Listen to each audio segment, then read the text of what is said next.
Right. I need to email everybody the recording after this call. Okay.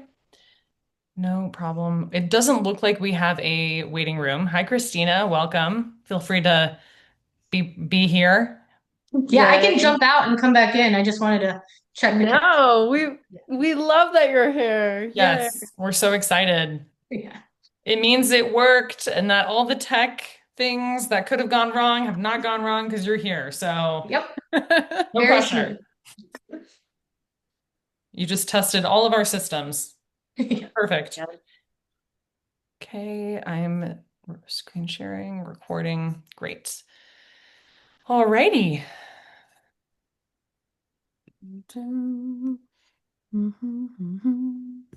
Christina, did you have a chance to look at the questions leading to our call today? I took a Great. glance at them. I didn't spend a ton of time on them, to be honest. No problem. People are Yeah. probably like, wait, we have homework before this thing? Yeah. That's kind of how I roll. What I'm curious. I mean, we're gonna start this conversation in 4 minutes, but what do you associate with networking? Discomfort. Hmm. Yeah, definitely like outside of my comfort level, comfort zone, something I need to get better at, something that is probably holding me back.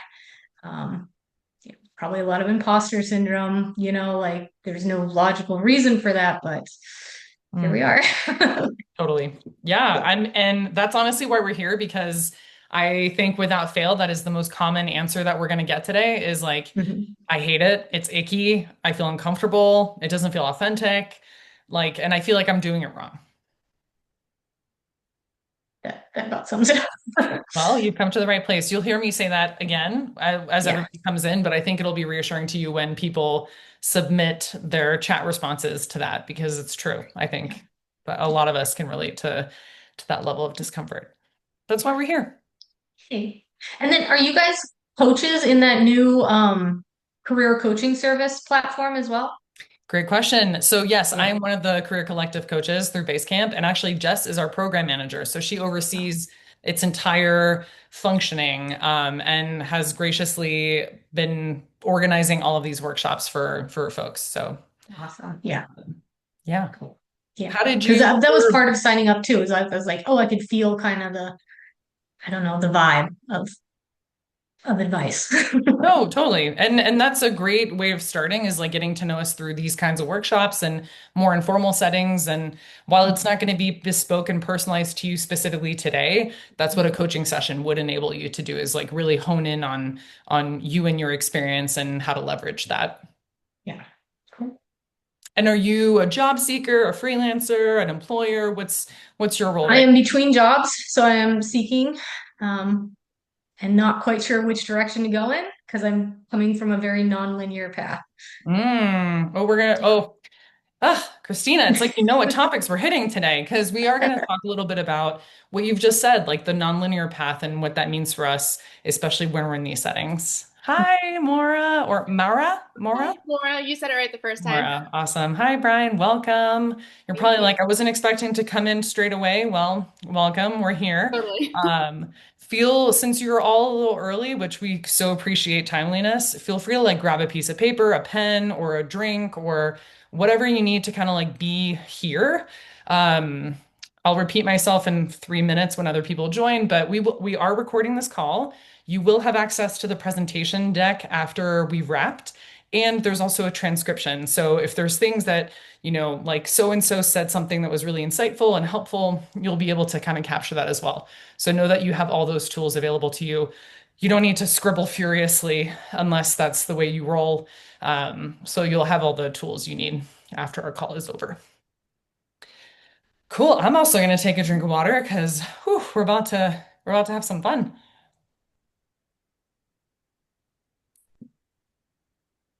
Well, we're super happy that you all are joining us. If you are able to be on camera, that's awesome. Some of this will be participatory. We're going to be using the chat box quite a bit. And you will be going off into breakout rooms. So if that is not something that you can do because maybe you're listening in or you're not actually available to chat, make sure that you message Jess from Basecamp, who is my phenomenal co-host today. And that way we can take that into account for the breakout rooms. So welcome, welcome. I'll take a deep breath and we'll get settled. Thank you all so much for joining us, for being so timely. We're going to give folks like a couple more minutes to trickle in. We are expecting a pretty full house today, um, but I think we are going to be able to start building some relationships, get to know each other, and hopefully learn some things and apply some new things and change our mind about maybe a few things. And we'll go from there. And for those of you who may not have heard me, feel free to grab like pieces of paper, pen, note-taking things. Know that you'll have the recording, the transcription, and the slide deck. So you'll have all the resources that we're using today. Thank you so much, Justine. I want to just pop in and say hi. I'm Jess. I will be the operational support for Justine today and her presentation. I'll also be moderating and keeping an eye in the chat for the call. So if anybody has a question or anything like that, if you pop it in the chat, I'll keep an eye out for it. Um, yeah, and just really excited to have everybody a part of our first workshop for the Career Collective. And we encourage you, as this is a networking call, a networking class, if you're able to, we'd love to see you on camera. We are literally networking while we're taking a networking class. Absolutely. Thanks so much, Jess.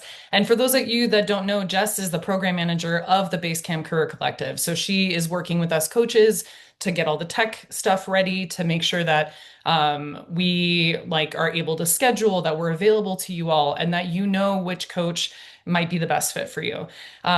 So I'll just kind of kick us off. I'm Justine. I use she, her pronouns. I am currently based in Fort Collins, Colorado. And I'm a certified professional coactive coach, and I work specifically with creatives, freelancers, and small business owners in the outdoors industry to build businesses and to build lives that they love. And this topic, networking in the outdoor industry, is really true to my heart because I spent 7 years as a freelancer in the events production side of the outdoor industry in Europe.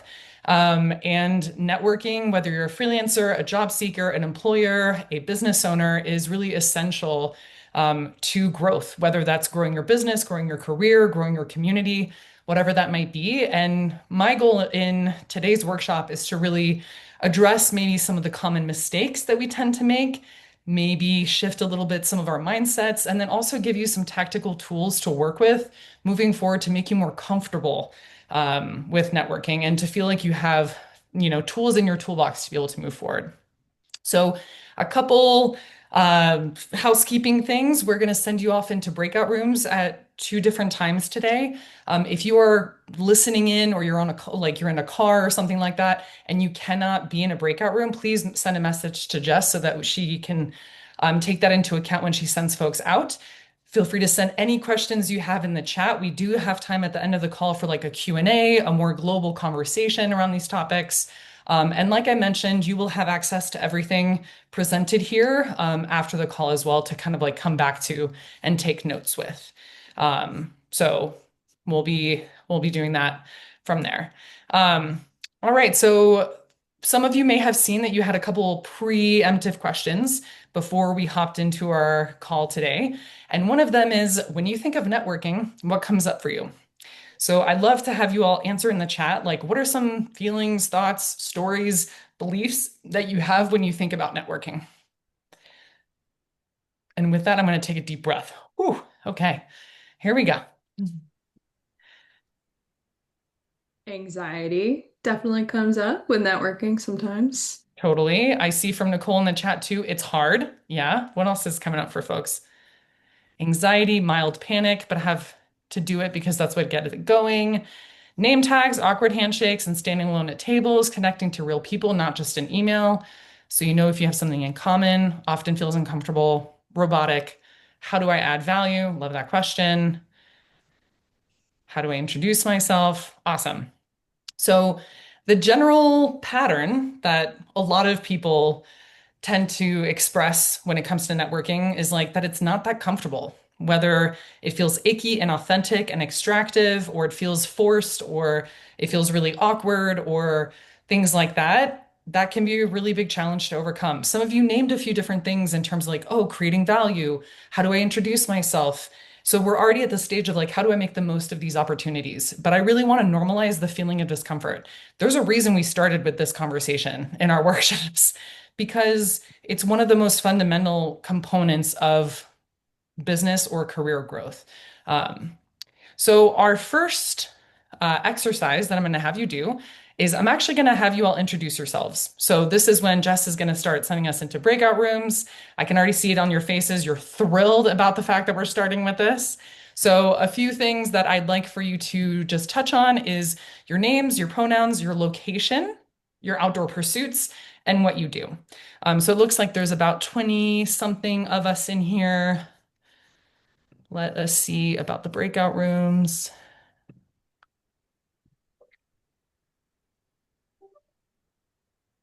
Open all the rooms. Okay, let me try this again.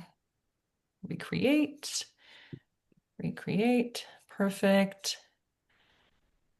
All right, and Ali, Carr, and Jenna, if you're in here, let's have you not join a breakout room. We just have to move a couple people around. Move to room 8. Perfect. Move to room 13. Technology, people, you know how it goes. Okay, so we are going to send you out into breakout rooms, and you have 3 minutes each. I know it's not long, but 3 minutes each to introduce yourself to your partner. If you feel like chit-chatting after that, fantastic, but know that we're going to rip you out of there once we hit 6 minutes. So one of you, the person with the name that's closest to A, start, and then the second person can go. Okay, great. And everyone should have a partner. You all do. Okay, we will see you in exactly 6 minutes. See you soon.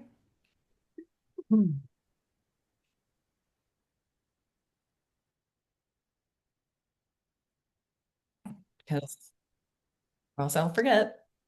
All right. Hopefully I didn't interrupt people mid-intro, but hi, Nicole. Welcome back. Hi. Did I rip you guys in the middle of your introductions, or were you able to do two in 6 minutes? We were good. Timing, yeah, we were good. Awesome. Cool. That means I've vastly improved my facilitation skill set. And that was like what I was known for is like mid-conversation, like, sorry. Great. We're just gonna give folks a couple more seconds to join us because there's usually a 1 minute warning. And here we go. Folks are trickling back in. Perfect. Okay, so I have a confession to make. I purposefully put in a trick question in there. Can anyone guess what the trick question is? What you do. What you do, 100% Shay. And for those of you who for whom that's like, well, isn't this the entire point? It's actually probably the one of the most common mistakes that we make. So, common mistake number one, we have a tendency, actually, yeah, the common mistake that we tend to make is we tend to hide behind the noun. We tend to say, I do this or I am this. I'm a photographer. I'm a social media manager. I'm a marketer. I am a person who does this thing. And the reason I call it a trick question or, I take responsibility for setting you up for failure is because that's probably like the least interesting way of talking about who you are, what you do, what you're passionate about, who you serve, what value you have to bring. And yet it is the most common trap because a lot of us with this level of discomfort when it comes to networking, we're like, make it quick, don't waste their time, keep it simple, etc. So with that in mind, I'd love for each of you to kind of like look at your intro, how you typically introduce yourselves, and raise your hand. Who here typically says, I am a this? Yeah, totally. Who here typically describes what they do based on like the action? Like I take photos or I help. Okay, yeah, a couple. So some nouns, some verbs, totally. Who feels like they have a pretty holistic way of talking about who they are, what they do, what they help people achieve, things like that? Yeah, so here and there, perfect. So there's room for us to grow. So the first good news is if we have all been doing it kind of the most inefficient way, there can only be efficiency from now on. And we're going to talk a little bit more about like how we actually make this happen. The reason I like to bring this up is because it really we're also not differentiating ourselves at all. We're not talking about what makes us special and why we are valuable. And we're also not utilizing storytelling to our advantage, which we'll talk about in a second. Um, so that's kind of one of the first things I want to like put in our brains is like, ooh, word choice matters. And my tendency to want to keep it quick might actually be to might actually be a problem for me in my in the way that I talk about the work that I do and who I am. The first mistake, and this comes back to like the ickiness of networking, a lot of networking things feel icky because a lot of people are in a room looking for things that will help them. It is a very me focused environment. A lot of us, I've been guilty of this so many times, go in being like, I need to talk to this person. I need to talk to this person. I need a job out of this. I need a, a business contact out of this. And that energy is kind of like palpable. So it's a lot of me, and a lot of like what I can take. What is it? What is in it for me? And I need to have a result at the end of this conversation. One of the first things that I think is really important to think about is that's typically what makes networking icky. We feel like we are about to try to extract something from someone. And for a lot of us, that doesn't feel authentic. Or we feel like we're selling something. We're the used car person. Like we're trying to convince somebody to take what we have to say on.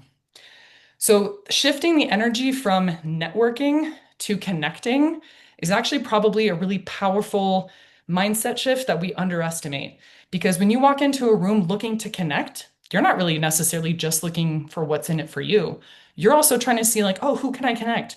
Oh, this person needs this. I know this person. Who can I introduce? Which is a much more natural way of interacting with people.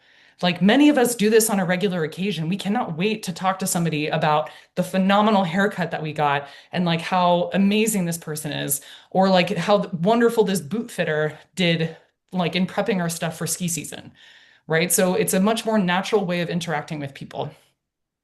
So one of the things that I think is really important to think about when it comes to networking is more what do I have to give? What contacts, what resources, what solutions to problems, what ideas, what inspiration do I have to contribute to this community and this conversation versus what can I take? Because a lot of us don't like taking or pushing things aggressively. And going at it in a more like, who am I connecting with? Who can I connect to each other is a much more like exchanging way of behaving versus transactional. And I think that's a much more comfortable place for a lot of us to be. I'm curious to see if this resonates for folks who already sees networking as like this mutual exchange and who is excited like I guess you can't really raise your hand, but maybe in the chat, like what of this are you excited to try? So go ahead and write it in the chat. Like of the two things we've talked about, focusing not on the noun, but on the value, and then also focusing on networking being more about community building and connecting building. What is it that you think you want to take from those two things? The common mistake number 3 is we make it about us. So how about this? I say I'm a coach. First off, do you know what that means? Does anyone know what kind of coach I am when I say I'm a coach? Not a lot of information. I could be a baseball coach for all you know. I'm really good at it. No, I'm kidding. I'm terrible at baseball. But right, like I could be any kind of coach if that's all I say. The second thing is that I'm also not giving you much information that can serve you. So if I say I'm a social media marketer, great. I might know what that means. But if I say I'm a social media marketer that works specifically with brands in the outdoors industry to retain past customers with engaging content, all of a sudden you become way more interesting to me because the reality is, as much as you matter, I matter to me more. And we are all like this.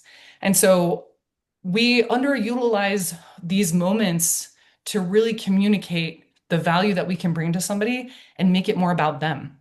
So, naming the kinds of companies that you like to work with, the kinds of businesses you like to work with, calling a person in, oh, I work with people who struggle with this challenge. calls a person in way more than like I create content. The last part about making it not about us is one of the easiest ways of like calming ourselves in these kinds of social situations is asking questions more than talking. So, especially if you're maybe on more on the introverted side or you don't feel confident, like being out there, welcome, you're like 50% of us. And utilizing insightful questions can be really helpful to actually demonstrate how much you understand about the industry. So, a powerful question not only says, hey, I'm paying attention to you, you matter to me, I'm taking time to be here with you, but it can also say, hey, I know a lot about this industry. I know a lot about the challenges you might be facing because of the pointed questions I'm asking somebody in your position. So, that's something to think about.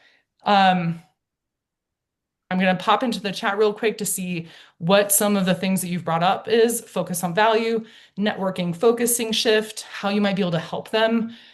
I believe that networking is about giving more than receiving. In fact, I'm annoyed with people who only take in networking. Definitely connecting and giving is a great shift. Very cool. No more hiding behind the noun. Love it. Awesome. Hey, Justine, Yeah. somebody, Nancy in the chat was wondering if there's a way to make your slide bigger. That is a good question. Here, let me. It doesn't. Yeah. Yes, if we're okay with cutting some of the pretty designs. So yes, I can make it bigger. Thank you. Can everybody see that? Yes, thank you. Awesome. Perfect. Okay, so when it comes to the first mindset shift, the first mindset shift is not you are introducing yourself, it's actually you are positioning yourself. The difference is an intro is just like, to me, it's kind of like in the ether. It's like, I'm over here. Positioning yourself says, I live in this world. I know this world very well. I'm an expert in this world. And it is a shortcut for this person to remember you in your little world. It's basically making yourself the fish of that specific pond. Sounds convoluted, but I promise it makes sense. When we are talking about positioning, like if you think about some of our most well-known brands, Arc'teryx and REI don't have the same client base. They're positioning themselves to say, this is who we are, this is who we are not. We can do that too, and we underutilize it, I think, when it comes to networking, because very few of us like to talk about all of the amazing things that we're doing. And it's about differentiation. So you as an individual do not have the same experience, expertise, point of view as somebody doing the exact same work as you. It's just not possible. So how do you talk about your personal point of view? What lights you up specifically? What are the kinds of challenges that like you stay up at night figuring out? What are some of the processes that you might be able to apply? And I'm not saying you need to fit this in like the first minute of a conversation, but your goal should be by the end of a conversation with somebody that you feel that they understand where you exist in your subcategory. Does anyone want to quickly just tell me like what you do? I want your noun. What is like Gary, what do you do? What is the noun that you operate under?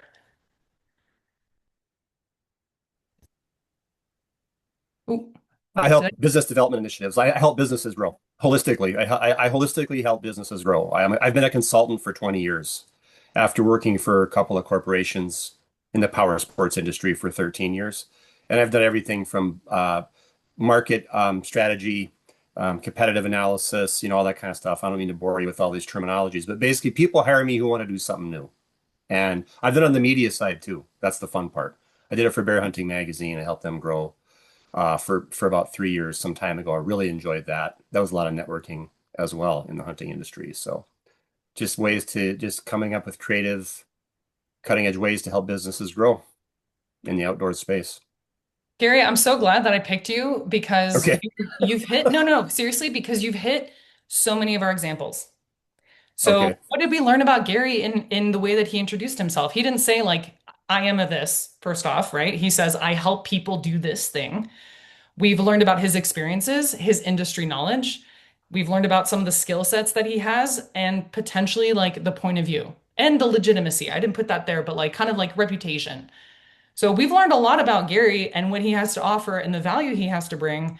thanks to the fact that he didn't shy away from kind of like bringing a more holistic explanation to the question, what do you do? And my favorite part, which we're going to talk about later, it is results oriented. Gary made it very easy for people listening to be like, Gary might be able to help me with my problem, which we're going to talk about when we go into positioning statements. But thank you, Gary, for being a wonderful example of kind of applying these different components. All right. Thank you. That was great. I don't know if it felt great, but you hit so many of these details. And how long did it take? Like 30 seconds.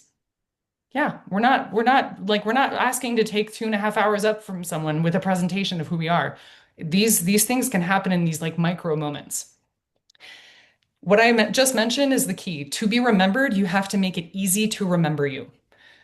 And one of the ways that we do that is, again, Gary made it about potentially me. Maybe I am a business that wants to grow. And so all of a sudden, the focus goes away from Gary and more, what can Gary do for me? And that's, I think, a pivotal change as well. And okay. I'm gonna zoom in again. Okay. So the mindset shift, the number two, is to remember that we are telling stories. When we are creating introductions, when we are talking about our careers, when we are talking about our businesses, whatever we are talking about, we are telling a story and we have to make it a good one. And I don't mean entertaining with the booms and the bangs and the shebangs and all of that stuff. What I mean by a good one is that you have to be able to share your story in a way that resonates with you. When Jess and I attended the networking event at Outside Fest this past year, I was struck by the number of people who put themselves down, who talk shit about their own experience, who downplay every accomplishment they've ever made, and yet expect me to somehow think that they are like the right person for this next thing. So when I say make it a good one, it has to be one that resonates with you, that is authentic to you. You're not lying, but it has to also make sense, right? Like we like the beginning, the end, the middle, and the end. You don't have a degree. Okay, maybe don't say, "Oh, well, I don't have a degree. I don't have that." Like, no, maybe focus on the things that you do have that are powerful, that are helpful. This sounds so basic, but you would be incredibly surprised by the number of people that put themselves down by accident because they refuse to own their narrative and they refuse to utilize the fact that they have this winding journey of a story to tell somebody that could be powerful. I'd love to hear from one or two of you. How is this landing? This notion that you get to choose your story when you are meeting people in a networking situation. What's coming up for you? Yeah, Shay. Put this in the chat, but um, because I get to make my own story, if I'm at a networking event and I know that there's different people that I want to chat with, I struggle with not changing my story depending on the person I'm talking to, or like shape shifting who I am and not just like staying true and who I am. And maybe that person, I don't add value to them, but just like staying true in my value add. That's a big struggle for me. As soon as I meet someone, I start to, okay, how can I make my story different so that it works for them? And that's like, I think my biggest struggle when it comes to networking. But I love that you brought that up because it means actually you're very good at sales, right? Because that's literally what sales is like figuring out what a person wants and seeing if you can be that for them. And what you bring up is also really important in terms of the mental preparation of going into a networking event or figuring out who you want to meet is, to your point, Shay, like staying true to you. Like, am I shifting myself to accommodate this person whose needs actually don't align with me at all? And I think something that can help with that is actually knowing who you could suggest instead. I don't identify as somebody who helps people necessarily in the growth of their careers in 9 to 5 jobs. And for the longest time, I tried to be that because I was like, I don't have anyone else to recommend. Thankfully, with the Basecamp like coaching collective, I now have people to send to. But we all, I think it's like, oh, I could do that. I could do that. I guess I could do that. Yeah, I mean, sure, I can do social media even though I'm a photographer. Like, no problem. So I think it's also knowing the bounds of your own interests and desires, and then having other people potentially to help connect. Sometimes one of the biggest trust building things you can say to somebody is, "Oh, I don't think I'm the right person for that, but I think I might know the right person for that." Because not pretending to be somebody else than yourself can be really trust building. But thank you for bringing that up, Shay, because I do think that's a nuance that, like, to your point, we can get caught in the other end of it is like, ooh, what's my story this time? Totally. What else? Somebody else have any thoughts of crafting your own narrative? Someone said, I feel called out in the chat. Oh, Anna? Is that, or Anna? Anna, yes, that's me. Why do you feel called out? I currently have a little over a year gap on my resume because I chose to step away from a job to pursue just my own human being passions. And it's been really difficult from a networking perspective to meet people. And the first thing they always ask is, what do you do? And that kind of shifts the mood for me immediately. And it kind of goes downhill from there in terms of how I feel about it. Because before I even get to really say what I'm interested in doing next, I kind of scramble trying to explain what I spent doing over the last year, which had absolutely nothing to do with work because the whole point was to not work for a year. So, yeah. I really appreciate you saying that because I think it's a really common occurrence, whether you were let go from a job, you took a sabbatical, you switched careers, you went freelance, you had a kid, whatever it might be. I think a lot of us feel a lot of shame in not having this like very linear, smooth sailing history. What I like to suggest in these kinds of situations, to your point, I think you named it, right? It's like, oh, I don't even get to the part of what I want to do because I'm ruffled about the fact that like I'm not doing anything right now. But the reality is like the fact that you're not currently in this very second working does not take away the years of experience that you're bringing to the table. And so what I like to kind of suggest is using language of I'm looking to bring my experience of da da da da da da to this thing. Like you get to decide the arc and you get to decide how much space is between what you used to do and what you want to do. Does that make sense? Yeah. And I think the other thing that I have to remind myself of, which is really hard in the moment, is that maybe people just ask that as the first question because it's the easy one. And I keep trying to get myself to like, it's so hard when that's the first one and it's the one I'm most insecure about because, like you said, I'm not doing something work related right now. But yeah, I think it's like the shift you're talking about what I'm looking to do is such an elegant way to go about that question. And I really recommend bringing in your past experience because it's not like you're, you have nothing to show. You took a year off to like build your life and be yourself and maybe figure things out. Bring that past experience with you. I am looking to take my 15 years perhaps of business development experience and apply that to the outdoor industry by working with blah, blah, blah, blah, blah. Like again, you get to be future focused if you don't want to talk about right now or if you don't want to talk about the past. Like you get to decide what is the story this person's going to walk away with me. I love that. Thank you. You're so Justine, welcome. could you also phrase it as I'm most passionate right now about, or this is what I'm really focusing on. This is what it fuels my soul at the moment. Here, let me ask everybody, when you hear that language, do you feel like you now know what Amy is working towards? Yeah. Like I'm getting a sense of who you are even beyond I'm getting a sense of passion, what your mission is, what you're focusing on. Yeah, and that's way more interesting to me than like, oh, I'm doing data collection right now, but I'm doing data collection so that I can figure out how to save this wild fungus that does this thing and like tell me about that. Whatever lights you up. Yeah, usually when someone says what you do, I'm like, well, I'm living life. I'm like, my passion right now is like, I'm playing a shit ton of pickleball. Like, and it's like, oh, you didn't, what's your job? I'm like, oh, my job is. 100%. I think sometimes that's also why it can be helpful to ask questions first, because maybe your first question is not what do you do? Maybe it's what lights you up?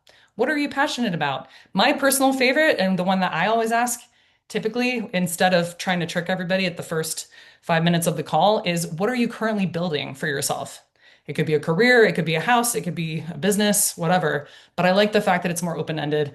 And yes, to Anna's point, like that's typically the first question you ask, especially in the United States. What do you do? But we don't have to answer it in the formulaic way. We get to tell a story. Justine from the chat, Amanda had a great question. They ask, do you have suggestions if the thing you do right now isn't where you want to land?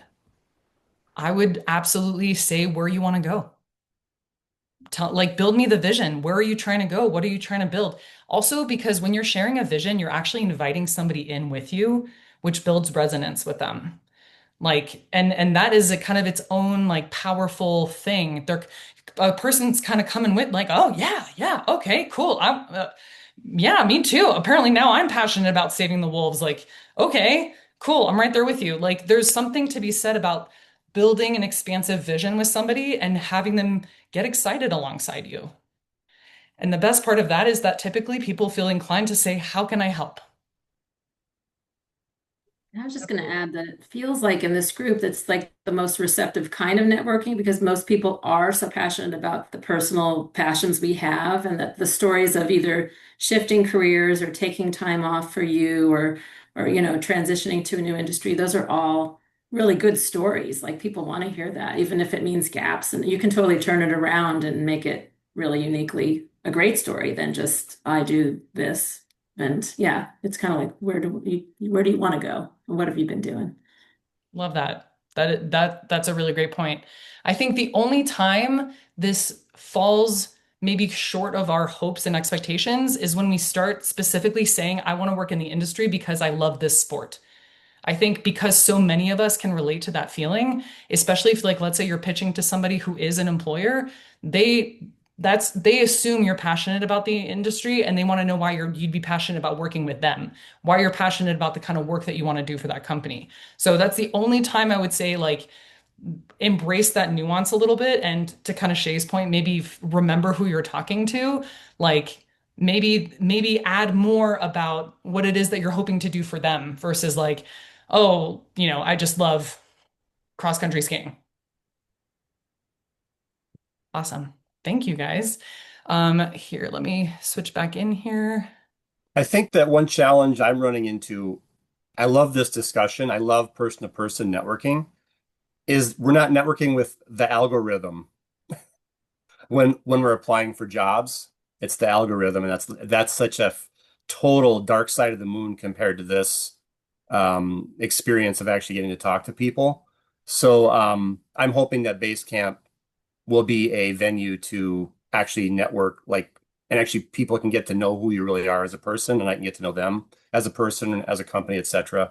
Because this business with this stuff with the algorithm is really frustrating to me right now. I am trying to make a career shift, so just saying I need to learn more about Basecamp. It sounds like you guys roll a little bit differently, so I like that. So Absolutely. And I think Jess will have time in the Q&A.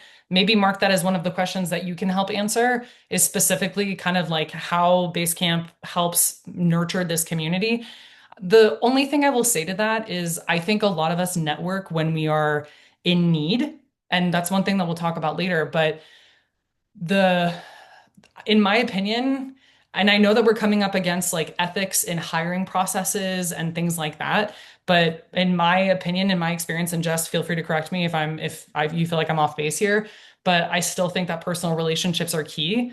And what I think in terms of like the networking, the community building, and all of that, it should be something that we do weekly, if not daily, is figuring out how to build relationships with other people in this industry because when we start to need those connections is usually when we don't have the time to let a relationship grow into all of these like exponential introductions of the future.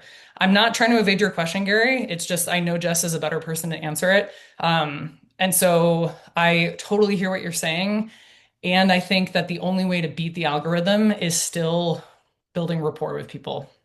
And that's not probably the answer that you want. But Jess, I go for it. want to double click on that, Justine. Just having been on this call now for the short amount of time, If I have any questions about bear hunting magazine or any of that sort of thing, I know exactly who to call. I'm going to call Gary. And that's where like it's all about who you know. And when you share, like how Justine opened your why and what it is you're building, then you come to mind. And I think that that's really where the magic happens, is knowing who's doing what and what they're passionate about and working towards. And funnily enough, Jess actually does run her own magazine. So Gary, Jess is a good person for you to know. Um, but no, I mean, like it's either, I mean, yeah, I'll let Jess continue that part of the conversation in the Q&A. But you bring up a super valid point. And also, I think you're touching on something that can be really true for all of us, which is like, is this working? Like, I'm getting discouraged. What else do I need to do? And unfortunately, for a lot of us, the answer is like more of what we are already doing. So more of like doing what you're doing with your homework and your cover letters and your resume building and meeting people. Um, I'll get off my soapbox. We'll come back to this. Sorry, there's no smooth transition on this one. But something actually that you did really well, Gary, in your kind of like positioning statement was kind of taught really leaning into value. And so it's easy for me to say, show value, show value, show value. The next question is how. Well, the easiest way of doing that is actually getting to know the person that you're talking to, figuring out who they are, what they do, what they're working on, what challenges they might be dealing with, what are the big projects, what lights them up. Get to know the person you're talking to before even necessarily like pitching yourself or introducing yourself fully. So, what are you working on these days? Oh, and this is where that powerful question comes in. How are tariffs impacting your company right now? Or how is the rise of AI changing how you create content? Oh, Meta changed their ad system. Has that affected you at all? Right? Like you were asking pointed questions to show, hey, I'm someone you can take seriously in this conversation. Ultimately, what you're hoping they share with you are maybe some of their goals, maybe some of their challenges, maybe some insight into what it is that they're focusing on in the moment so that you can do what Shay seemingly seems to do very well. And it's figure out how to position yourself to be helpful to them. And maybe being helpful to them is, you know what? I know the best meta ads person. Let me get your card. I will make an intro for the two of you because now that person has benefited from your generosity and they are way more inclined to help you back. So the more you can get a sense of what a person is looking for slash needs and help them verbalize it, the easier it is for you to choose the story and be like, oh, I know exactly how to do that. Or like, oh, have you ever thought about this? And be of service to them in that way and being generous in that exchange. Sorry, I know I'm missing a lot in the chat. Apologies. Um, so how do we actually do that? Well, I have put together kind of a cheat sheet for your positioning statement. So, how to get beyond the what do you do? These are the kinds of questions that I think are really valuable in asking yourself and having in your back pocket when it comes to talking about the work that you're interested in and the kinds of things that you're looking to achieve. So, who is my ideal client if you're a service-based business, for example? Or what department do I want to be working in? Or what kinds of companies do I ideally want to be working with? If you are in the early stages of your career and you don't yet know this, that is okay. But this is when doing more research will help you because a small brand like True Outerwear out of the Pacific Northwest has completely different challenges, has completely different departments, has a completely different budget than an REI, who's also out of the Pacific Northwest.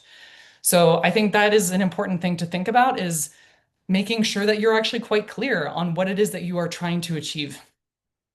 What are their biggest challenges? The better you understand your ideal target, whether it's a company, a business, or certain kinds of clients, the better you are able to speak to that when you are potentially meeting somebody in that environment.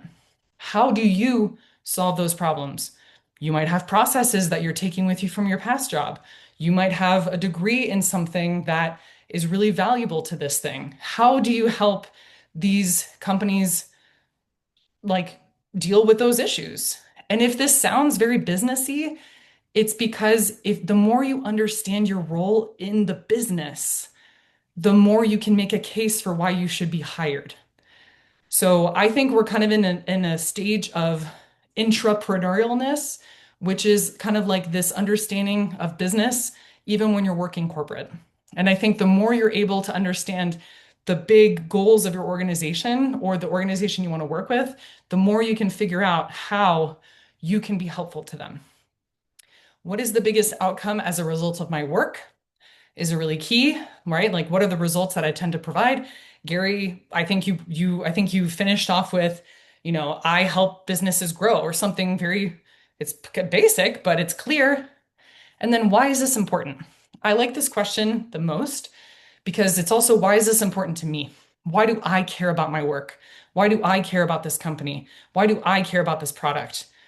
Right? We're talking about that vision that we mentioned earlier, or the mission, this thing that's propelling you forward. Why is this important to you?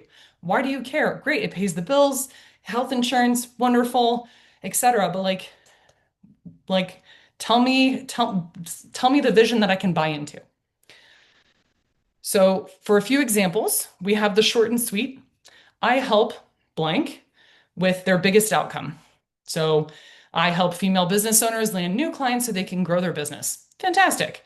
I help develop branded content for large outdoor brands to reach their ideal customers. So that I can breathe, you're going to take 5 minutes to create your short and sweet script. Can everyone see this? Okay. You're going to create your short and sweet script, and then maybe if you have time, you can do the script number two, which is I help your target market who struggle with this thing by solving this thing and creating these outcomes. So, an example is I help female business owners struggling with their marketing by creating and implementing strategies that save them time and grow their business. Or I ran out of room, but go ahead and take 5 minutes to write those while I go through the chat. I'm going to mute myself.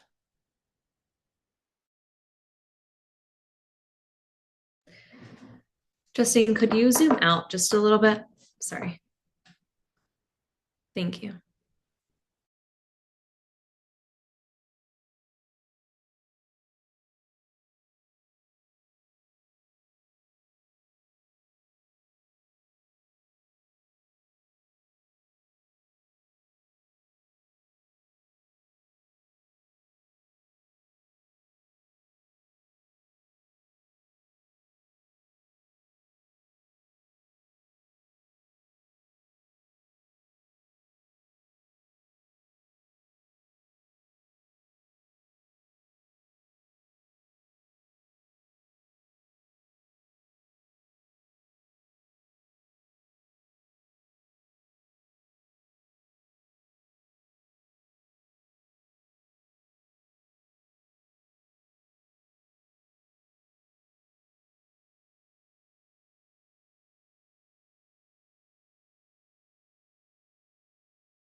Take about another minute.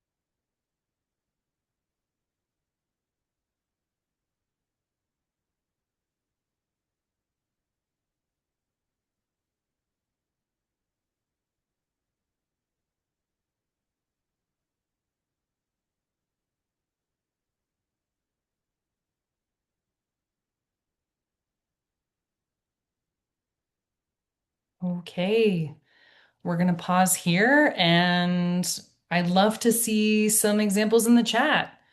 So mistakes only, please, as in this is version one of probably hundreds that you're gonna write.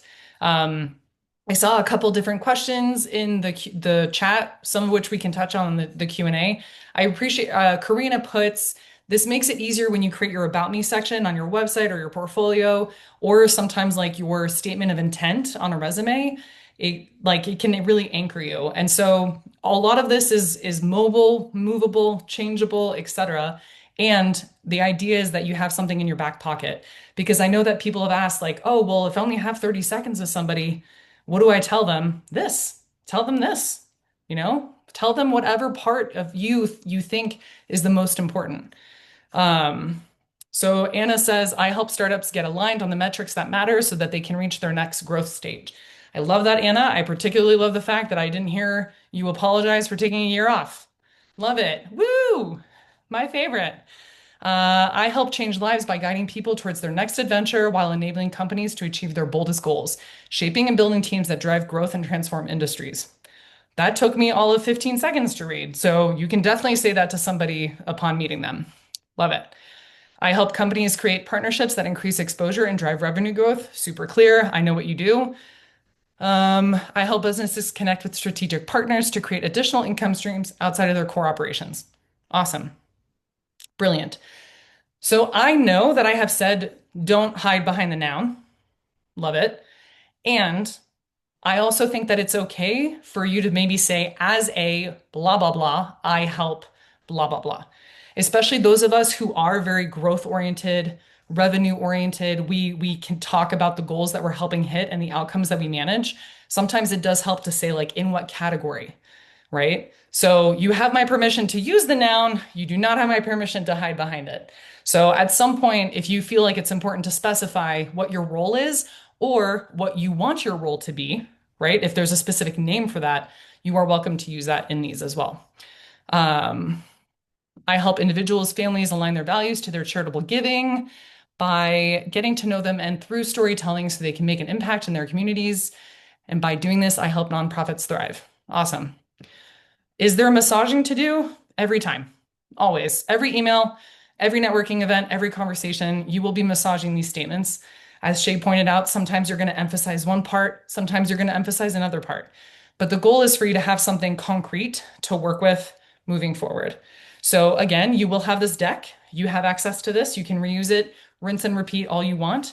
And just remember that you get to control the story. And so make it a good one. Make it one that resonates with you. And then we have what I call the full Monty, which is an even more in-depth one that you all can use as we move forward. All right, some tactical tips, things that I think we tend to overlook. This, I think, kind of resonated with some of you in the chat, it sounds like, but the more you can make networking a part of your regular life, the easier it's going to be because you're going to be building that muscle, right? You are going to networking gym time and you are going to be beefy as hell by the time you are done looking at all of these relationships, all of these people in the world as people that you can connect with. If you were my coaching clients, guess what your homework would be? Talking to 15 strangers and telling them about yourself and asking them what they do. In the grocery store line, waiting for the bus, at the coffee shop. Just saying, if anybody really wants to take it to the next level, that's a really great way of doing it, of working that muscle. Because networking is not networking. Networking is connecting, and you can be connected to literally anybody. When I was a student at the University of Vermont, I was a tour guide, and I knew that somewhere out there was somebody that was going to get me a job with ESPN. I wanted to work for the X Games. They were based in Bristol, Connecticut. I was like, somebody here has a kid who is going to tour UVM, and I'm going to get their info. And that's actually what happened. So every time I introduced myself, I told them my number one goal is working for the X Games at ESPN. What do you think happened when I was super clear about my need and my ask? Over the course of like 3 years, three different people were like, let me hook you up. I know the right person. You can network, make connections, build rapport, build reciprocity anywhere. And I really invite you to look at every opportunity where you are interacting with people as a means of practicing asking powerful questions, asking about people's goals and challenges and focuses, learning more about them, and seeing how you can be useful to them. You're like, you're a bit intense. I know, but it worked. I eventually did work for X Games and ESPN. Um, Let me go back. Another kind of hammering home, this is not networking. It is community building. It's connection creating. It is figuring out how you can create a wide web of people who over time will come to help you and support you and give you more of what you need. So with that, another tactical tip is make as many introductions as you can. Networking is not just waiting for the opportunity to meet people, it's also creating opportunities for people to meet each other. That's, I think, one of the most underrated tools that we have available to us if we've been in the industry or if we know people in the industry. It's who needs someone and how can I introduce them to each other? And the more you do that, trust me, the more people will think of you. The more you help people, the more people are going to be like, ah, I really have to figure out how to get so and so in touch with so and so.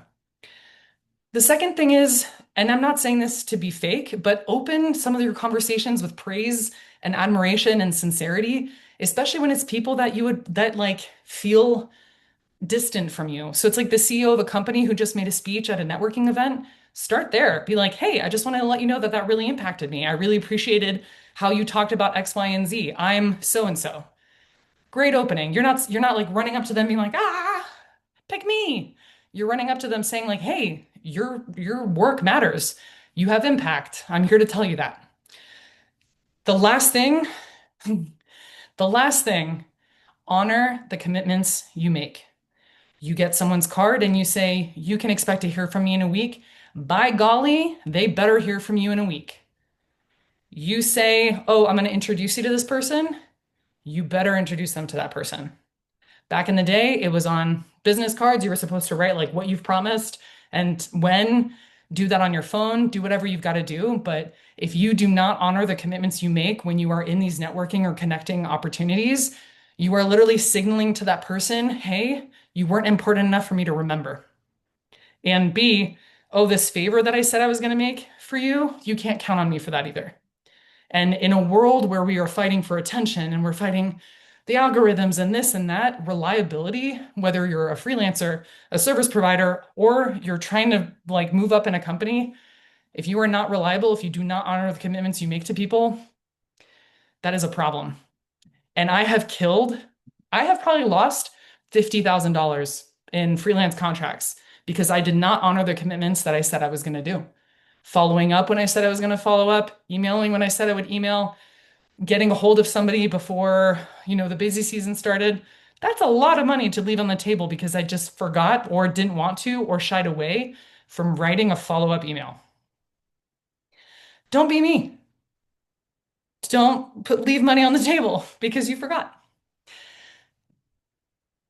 How can we apply this? And I promise we'll get to Q&A soon and you can stop watching me sweat over time. You have an amazing tool called the Basecamp community. Thousands of people look at this page, the Facebook community, the website, the newsletter every day. You have opportunities like this to put a name to people, right? To read people's intros and chats, get to know people in little breakout rooms. You also have an opportunity to showcase yourself and practice that on a regular basis. Again, if you're my coaching clients, lucky you're my workshop clients, not the same. If you're my coaching clients, though, just saying, and maybe I'll email you to check to see if you've done your homework or not. Who knows? But this would be your homework.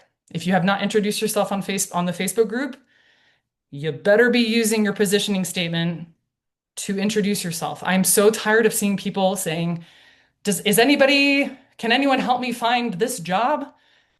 Why? Why would I put my neck out on the line for somebody who doesn't even have like the wherewithal to tell me how they are useful to me or my company? So don't make that mistake, right? Be clear about your ask, be clear about how you can help, be clear about who you want to work with. Help people help you. You can also apply to be a featured member with a community spotlight and the How I Broke In newsletter. You can also find some of those on social media. There's also a database for talent that they're developing in order to be able to match people to jobs. So, Gary, this one's for you. Um, and then there's obviously more in-person and virtual events that you can attend and taking up space in the Facebook group.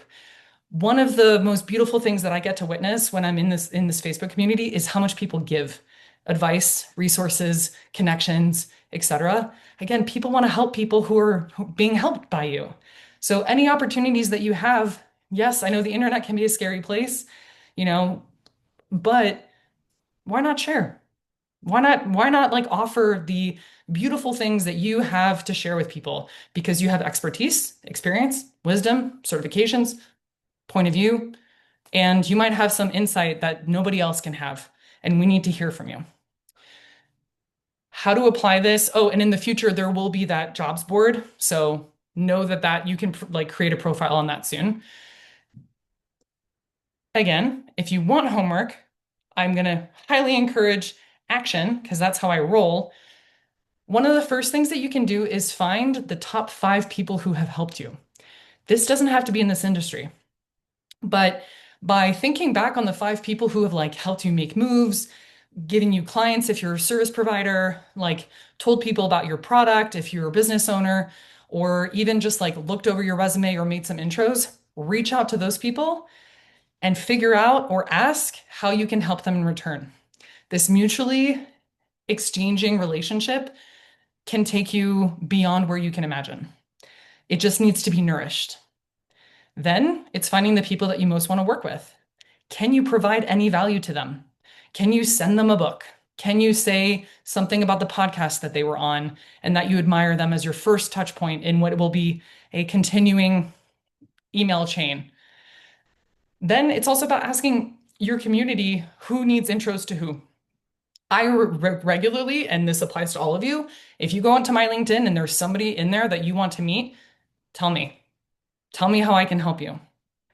And you should be doing the same for each other and also your own community in the future as well. Because again, people, and it's not about debt, but it's about desire to assist you the way that you've assisted them. So those are some of the applications. And now I can breathe again. Whew. And now we're going to open it up to questions. Questions, comments, what has worked for you, what doesn't work. Like, let's really utilize the fact that we have a community here of insightful people with experience to kind of exchange on this. I'm going to exit out of the sharing. And once I figure out how to do that, we can go back to seeing each other's beautiful faces. Give me 1 second. Do, do, do.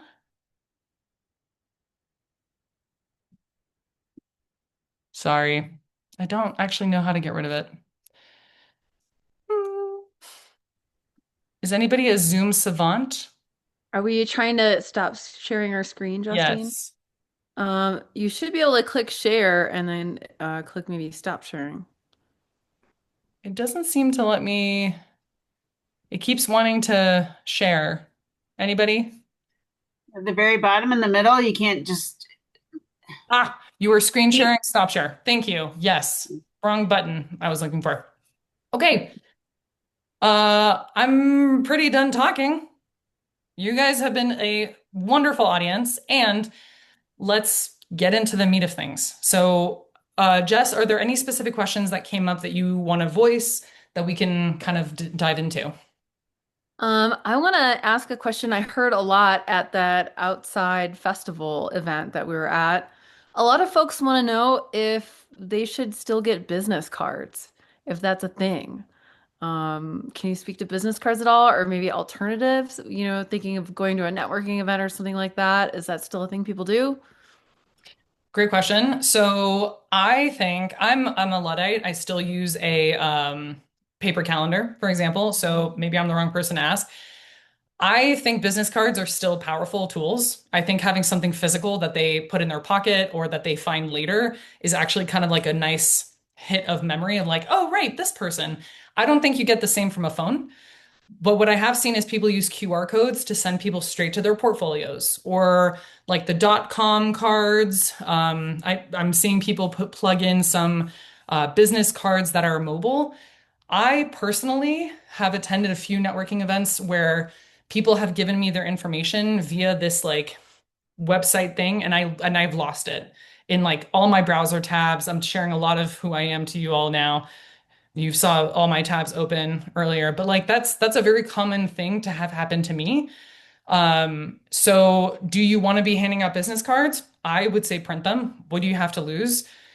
And I would actually really encourage you to ask for their information over providing yours and then following through with your commitment.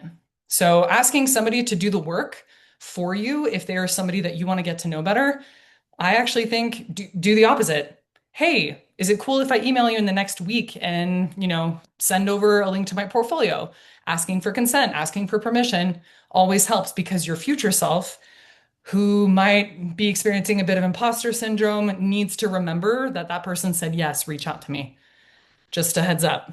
Like, do the work for future you to feel safe and confident in past you's work.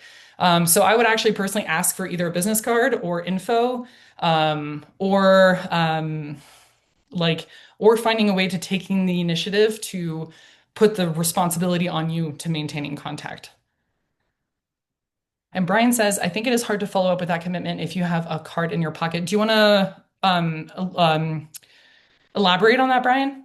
I mean, I've just come home from conferences with this stack Mhm. because everyone's just like, yep, yep, yep, yep, and handing them out. And it's like, oh my gosh, what was I planning on doing with all of these? Like, which ones were real connections and which ones weren't? And I'm the one who dropped the link to Mobilo. And I love that it's a QR code. You can get a metal one or a wood one that just has the QR code. And so I just keep it in the like badge that you honorably get for every conference. And people can scan it and you can set it up to automatically send an email to them. So I make a big deal of it and I'm like, I'm so good. I'm sending you an email now after they like scan the QR code. And they're like, what? And then, of course, they get a ding that they've got an email from me. And I'm like, look how good I am. So that kind of idea of just play it up because they know it's going to be a canned email, but at least starts the rhetoric between the two of us. Ooh, that is very good. And what I like about that, Brian, is like I've learned actually a lot about you just in the fact that you like this tool, right? And that you have figured out how to automate the beginning of a conversation to not drop the ball. Love that. For me, it's professionalism. No, I think that's great. To your point about the stack of cards, that's why for historically I have always written what we talked about or what was important about this connection on the back of the card, to make sure that I don't forget. But 100%, I love that. Karina says, I think it's best to be prepped for both types of people. 100%. I think the more options you have, the better. And again, anytime that you can collect somebody's information as opposed to just handing out yours, the better off you'll be too. Jess, any other questions came up in the chat regularly? At the beginning of the call, some people were talking about awkward small talk, and I think that that's huge. How can we flip the script on that small talk dynamic and make it more powerful? Ugh, that's a great question. I think I didn't know how to do small talk, which is why I became a coach, because I get permission to ask really deeply personal and invasive questions and hide behind the fact that this is now my title. But I actually think that I think I think naming it can actually work to your benefit to be like, hey, are you as uncomfortable as me? Again, don't quote me. Everyone has their own flavor, but it has worked for me in the past because it makes people laugh, it drops their defenses a little bit, and it opens the conversation up to be vulnerable around, yeah, these are kind of tough. Like, what brought you here? Oh, this is why I'm here. Like, oh, like, what are you hoping to get out of it? Da da da da da. Like, it kind of, for me, it has always alleviated some of that like nervousness by calling it out. I think what I like to encourage people to do, especially if you're coming with somebody else, is inviting people into the conversation that you're having instead of trying to join in necessarily, because I find that to be quite hard. I'm just like lingering behind people talking to each other, and I'm like, ah, Hello. But I do find that having somebody that I know at a networking event and then always inviting people in, like people that are just walking around, be like, hey, like we were just talking about this thing. Like, do you know anything about it? I think is actually kind of another good way of building that community and shifting the role of like, I hope I get invited to this conversation to, hey, let me invite people to this conversation. So I personally think that those are some ways, but I'm not the only person who's been in this situation. So how do you guys navigate the small talk awkwardness? Feel free to popcorn, but not all at once because that would be awkward, guys. Well, if it's a show, obviously everybody there wants to talk about what they've got to show there, right? Like everybody there has something they want to tell you. So that's not hard at a show. Just walk up and say, "Oh, I've never heard of your company before. Tell me what you do," that kind of thing. If it's more of a socializing event or an after hours event, some because shows obviously have after hours socializing events and whatnot. Quite honestly, if I'm there by myself, a lot of times you have to eavesdrop a little bit. That's part of it. Oh, you guys talking about this? Oh man, yeah, I love that. And who knows what it might be? It might be just any topic that you're interested in, but honestly, just a little bit of eavesdropping. And if it's really bad, then yeah, you have to just kind of barge in and be, hey, we're all here for the same reason. We're here to socialize. So just barge in and start talking to people and say, where are you from? And what do you do? Or maybe not what you do, but tell me about, tell me what you're interested in, that kind of thing. So you have to, if you're going to network, you have to be assertive. You have to be. I generally want to be more tactfully assertive though, but you still have to be assertive. So Agreed. And I love Karina's point. Sometimes people are dead fish, no matter how hard you try. That's not a you thing. This is also really the important take. Like, if you're going to take anything home, it's that like it's not you. It's the environment that is a tough cookie to crack. We are mammals. We love to belong. And if you feel uncomfortable, welcome, you're a mammal. Like our biggest fear is not belonging. So like channel some of Gary's assertiveness. I think it's totally appropriate if you wear like do you have like I had a client who called them her red bottom pants. They were like her authority figure vibes, she would bring that flavor. Like I am a huge believer in channeling like your inner Sasha Fierce if you're a Beyonce fan. I think that's what her alternate ego is. And I think it's really important to kind of just like be like, okay, I'm going to turn up the volume on my assertiveness, on my confidence, on my willingness to fail. That's a big one. Like, I'm going to get ready and it's going to be awkward and I'm going to embrace it and then we're going to get somewhere. Um, I think eavesdropping is a thing. Also, the tag. Like, I see a lot of people being like, oh, cool. Like, I didn't know that you guys were here. It doesn't matter who they are, but you get to be excited, right? So, finding ways of just showing enthusiasm. Also, sometimes I find that people try to come late, but sometimes it's actually really helpful to come early. Because if you come early, the organizers are usually there. Like you can get to know them a little bit. They might introduce you to some people trickling in. So I tend to like better to kind of come on the early side where there's fewer people. I get my bearings. I get to figure out like where I want to live in the room. And typically the organizers do that hosting, right? They're like, oh, like you guys know each other, like, or you don't. Oh, now you do, right? So there's a couple different tactics that we can use.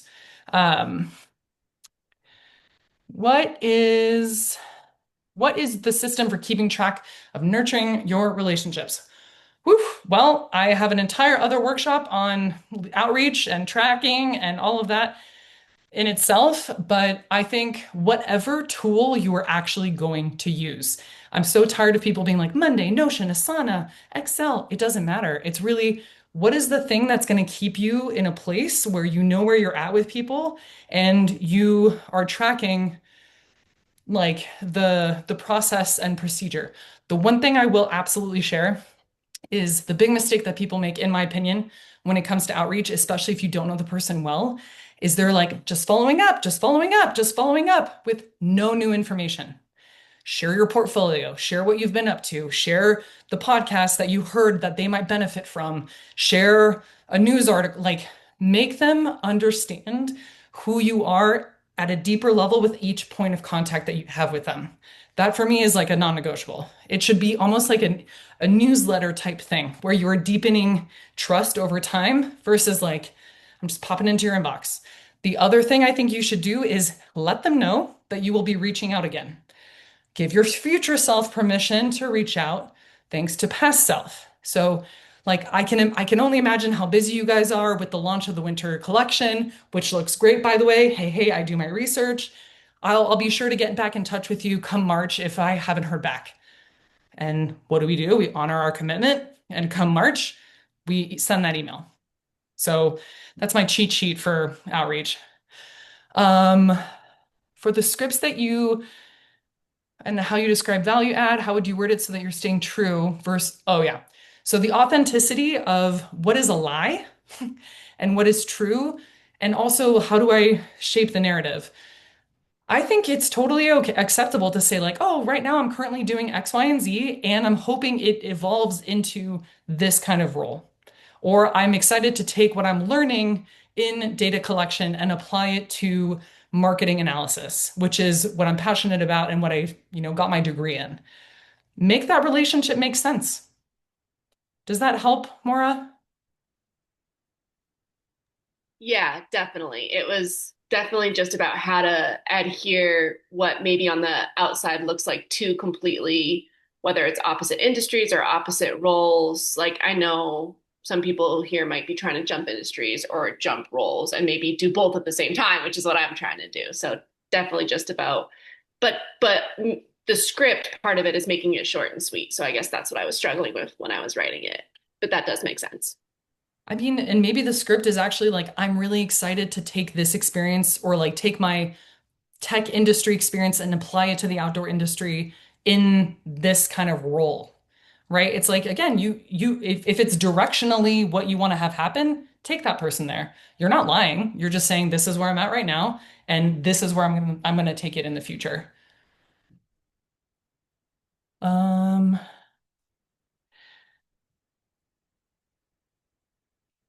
oh, Karina, what's your death row meal as an icebreaker? Yeah. Are you working in the field you studied in college? That's another good one. What would your advice be for finding industry specific or target market events? I have found that a lot of events I ended up are not my target market, and I've struggled to insert myself into spaces where my target market is. Anyone also share that experience? Like, are you having trouble finding your niche? Nancy, I see you nodding your head. Do you want to share a little bit more about where that struggle comes from? I worked in the outdoor industry, in hospitality and nonprofits, and that is my background. And I took a professional break, and my strength is making connections and partnerships. And I want to get back into the industry, whether 1099 or ideally W-2. But I've had the struggle of where are these jobs posted?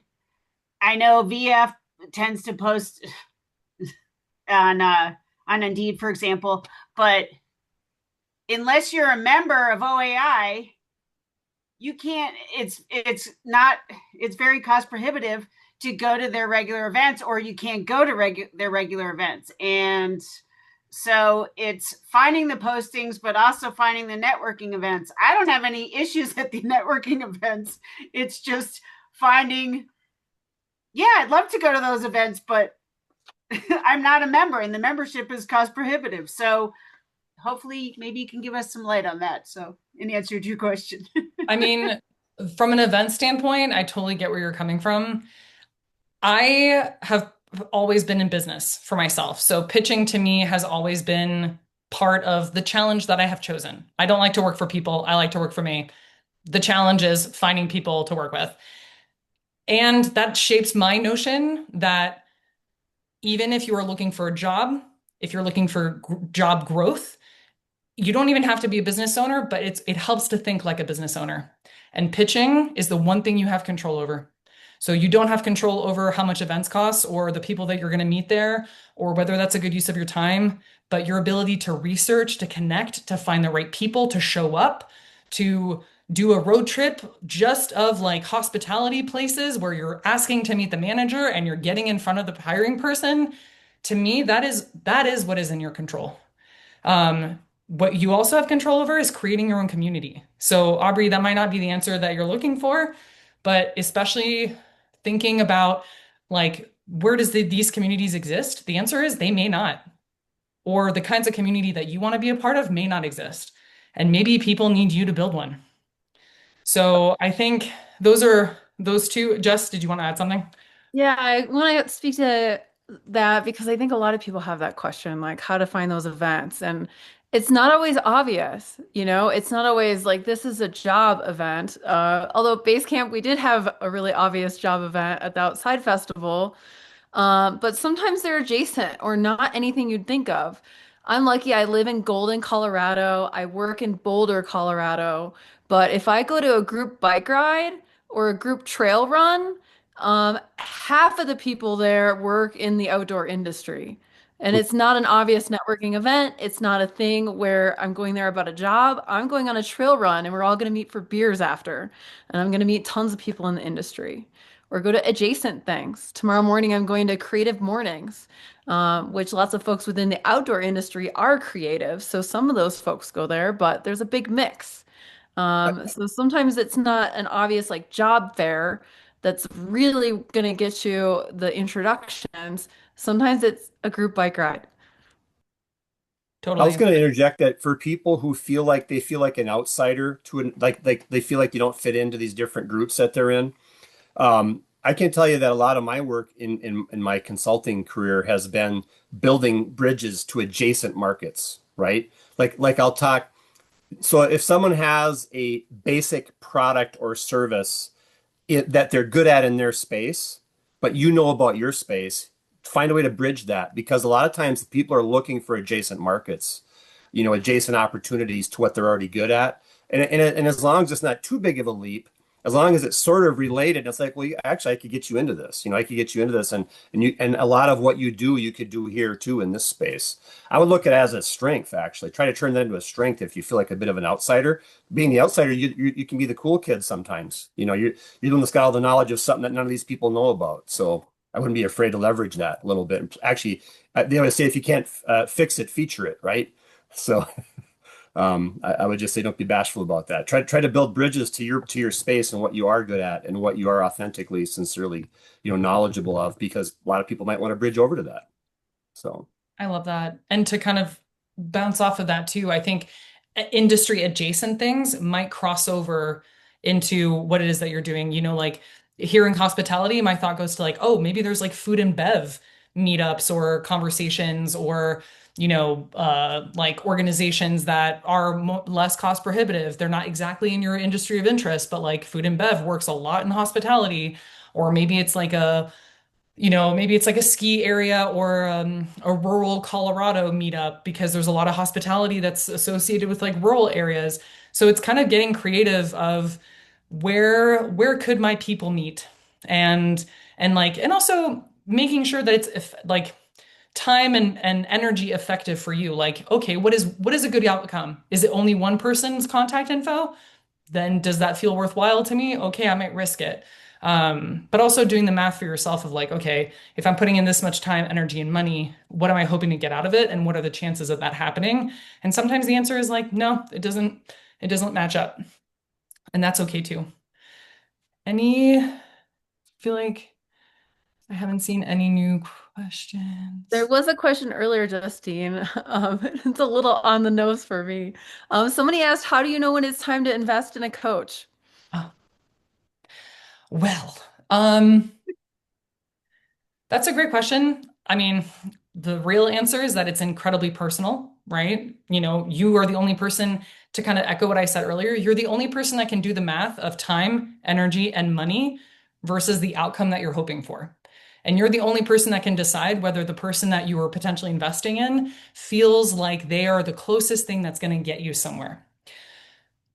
And the other thing I'll say is like sometimes it's less about when is it time to invest versus what is the cost of not investing? And I know that sounds like a pretty shitty response, but the reality is sometimes it's like, okay, if I don't, and I'm not even saying for coaching necessarily, but like the course, the networking event, the thing that I might have to put money into to get results from, sometimes the math is, well, what is the cost of me not doing that?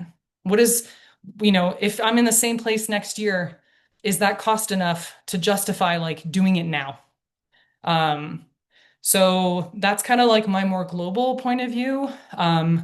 I am a person that where before I found coaching, I bought every single self-help book you can imagine and still didn't quite do the thing, right? Still didn't honor my commitments, still sabotaged myself, still didn't fulfill my contract, something like still got in my own way. And it wasn't until I had somebody to help me learn to hold myself accountable, which is what a lot of coaching is.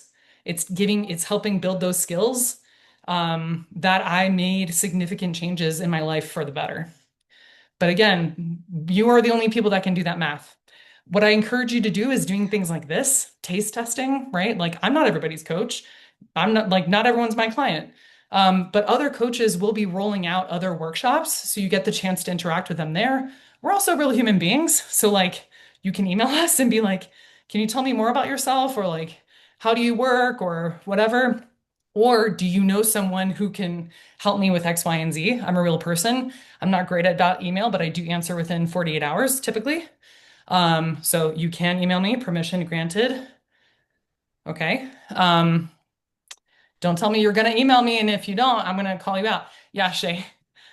No, I just I really wanted to come to the outside event. I found out about it way too late. Flights were too expensive. Could not find a hostel to stay at. So it just didn't happen for me. I was like, can I do it in one day? Can I fly out on Allegiant in the morning and come back at night? It didn't happen, but that's okay. Um, so I think that this opportunity, like through Basecamp, to meet with you guys and like see faces is really nice. There's only so much like networking I can do over LinkedIn and like Facebook and email until I'm like, okay, I need to like just talk with people. So I just wanted to just say for a moment, like, I think this is really awesome. I'm excited that Basecamp is doing this coaching and building out that like pillar, and I'm just excited for what's to come and kind of crossing fingers for more opportunities like this, where we can just get together and talk, and learn more about each other and build those connections like firsthand if it's not in person. I love that. I'd love to share just a short thing. About 2 years ago, Basecamp was doing an event in Denver, Colorado. It was at an Arc'teryx store, and it was a nighttime brunch networking event where they were going to do a drag fashion show with upcycled climbing gear. And I happened to live in Denver, so I reached out. I emailed Allie and Jenna. I did not know them, and I asked if they needed any volunteers. They put me in charge of being the greeter and making name tags for people. And I met a bunch of really fantastic people that night. Got to meet Jen and Allie. Not only did I like get to meet them, but I met every single person who came in the door because I was a name tag girl. And now, like 2 years later, I'm working for Basecamp, creating an amazing program. So it's those little things, right? So don't be afraid to get yourself out there. And if you're nervous, do like I do and volunteer. It gives you a task. Totally. I love that. And I think Jess's story is also a testament to like we really can only control what we can control. We can control whether we go to events, we can control the amount of emails we send, we can control the finessing that we are doing in this process, the massaging of our pitches, etc. And we also have no idea how one minute moment can transpire with the universe to create the opportunity that you're looking for. And I really want to normalize that and humanize that because so many of us take this very personally. It is our livelihoods, it is our vision for our life, it is our mission and our life's work. Of course, it is personal. To say that working is not personal, especially in this country, is insane. And you can only do so much. You are living in a wild world. We're all in for a wild ride. And really, it's about being your own best friend in this process, having the compassion and the grace to admire the work that you're doing, to give yourself credit, and to also believe that the work that you're doing will pay off in ways that we cannot, that we cannot calculate. So I really just want to make sure that like we normalize how hard this process is, how uncomfortable it can be, and also how much you deserve to reap the rewards of all of this work in the future. And I wish I had a crystal ball to say how it's all going to pan out, but I don't.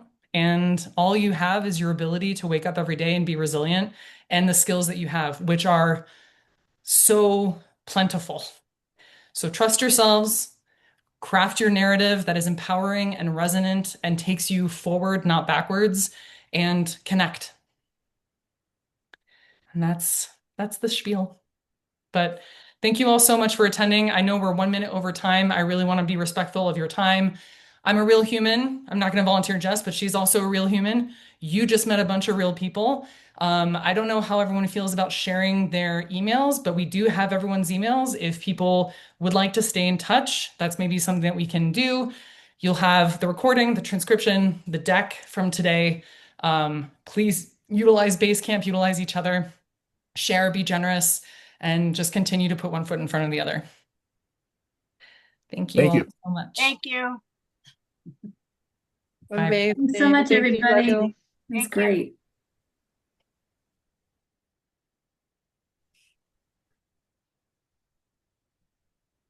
I'm going to stop the recording.